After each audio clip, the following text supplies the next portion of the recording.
नमस्कार, हिंदी कौशल चैनल में आप सभी का स्वागत है। मैं एक बार पुनः प्रस्तुत हूँ आप सभी के समक्ष अपनी एक नई कक्षा में एक नए शीर्षक के साथ। और आज की कक्षा में हम पढ़ने जा रहे हैं सुमित्रा नंदन पंत जी का जीवन परिचय। तो आइए शुरू करते हैं आज की कक्षा, जिसका शीर्षक है सुमित्रा नंदन पंत जी का जीवन परिचय। सुमित्रा नंदन पंत जी हिंदी साहित्य के छायावादी युग के प्रमुख स्तंभों में से एक हैं। सुमित्रा नंदन पंत जी का जन्म अल्मोड़ा जिले के कौसानी नामक ग्राम में 20 मई सन 1900 में हुआ था। पंत जी के जन्म के 6 घंटे बाद ही उनकी माता जी का देहांत हो गया था तथा उनका लालन पालन उनकी दादी जी ने किया था। पंत जी के पिता का नाम गंगादत्त पंत था। पंत जी के बचपन का नाम गोसाई दत्त था। जब वे 1910 में शिक्षा प्राप्त करने गवर्नमेंट हाई स्कूल अल्मोड़ा गए, तब वहीं उन्होंने अपना नाम बदलकर सुमित्रा नंदन पंत रखा और उसके बाद से वे सुमित्रा नंदन पंत जी के नाम से जाने लगे।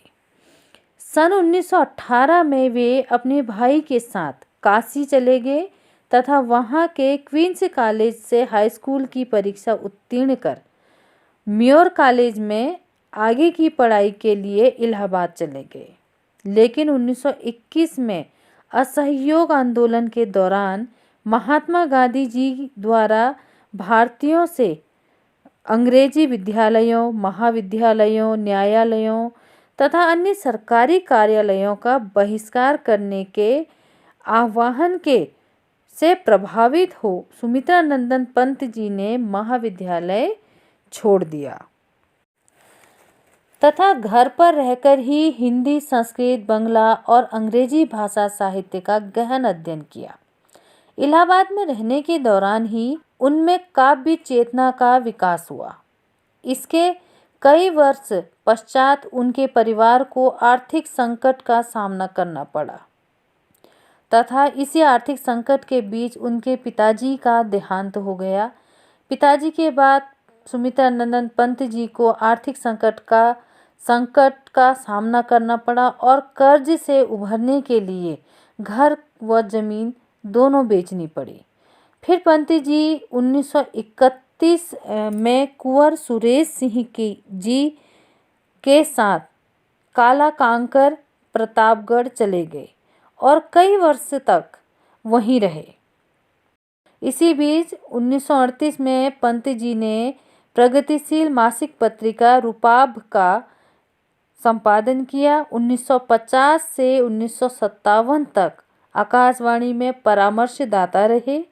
1958 में युगवाणी से वाणी काव्य संग्रह की कविताओं का संकलन चिदंबरा प्रकाशित हुआ, जिसके लिए उन्हें 1960 में भारतीय ज्ञानपीठ पुरस्कार प्राप्त हुआ। 1960 में कला और बूढ़ा चाँद काव्य संग्रह के लिए साहित्य अकादमी पुरस्कार मिला। 1961 में पद्म भूषण उपाधि से विभूषित किया गया। 1968 में विशाल महाकाव्य लोकायतन का प्रकाशन हुआ। पंत जी जीवन पर्यंत सृजनरत रहे। पंत जी अविवाहित थे तथा उनके अंत स्थल में नारी और प्रकृति के प्रति आजीवन सौंदर्य का भाव रहा। इसके बाद 28 दिसंबर 1977 को पंत जी ने यह संसार त्याग दिया। तो यह तो था सुमित्रा नंदन पंत जी का जीवन परिचय। इसके बाद आइए एक दृष्टि डालते हैं उनकी रचनाओं पर। सुमित्रा नंदन पंत जी ने 7 वर्ष की उम्र से ही, जब वे 4ठी कक्षा में पढ़ते थे, तब से ही कविता लिखना शुरू कर दिया था। उस समय की पंत जी की कविताएं वीणा में संकलित हैं। 1926 में उनका प्रसिद्ध काव्य संकलन पल्लव प्रकाशित हुआ।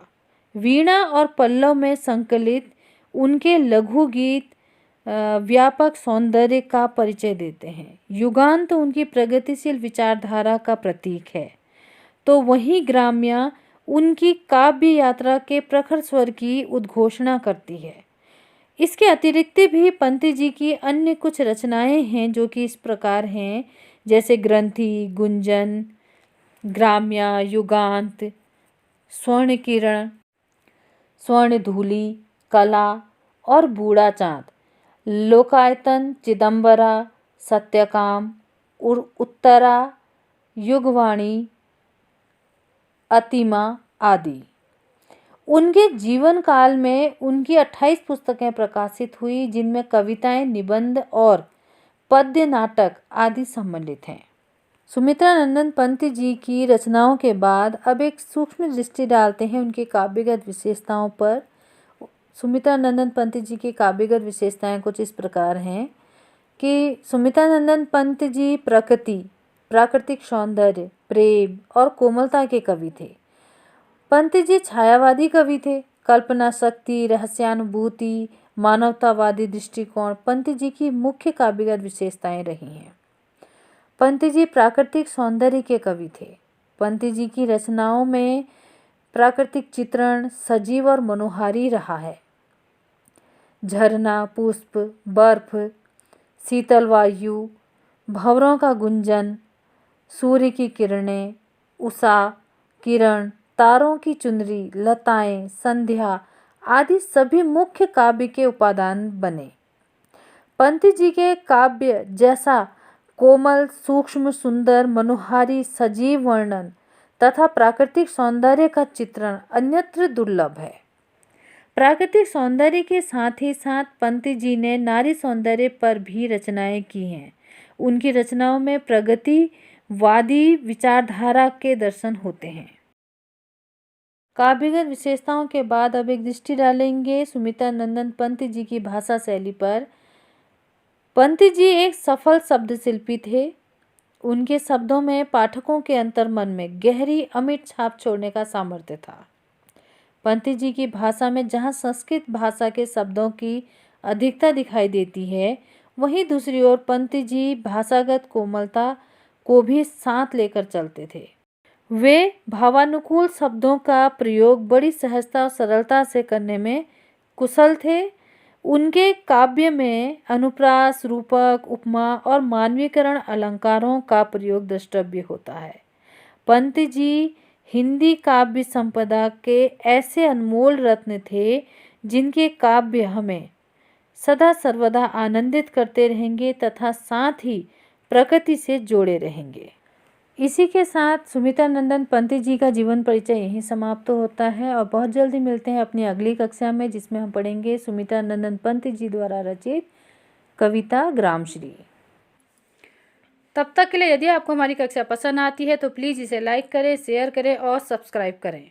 और एक बात मैं हमेशा कहती हूँ, हिंदी हमारी राष्ट्रभाषा है, हिंदी भाषा पर गर्व करें।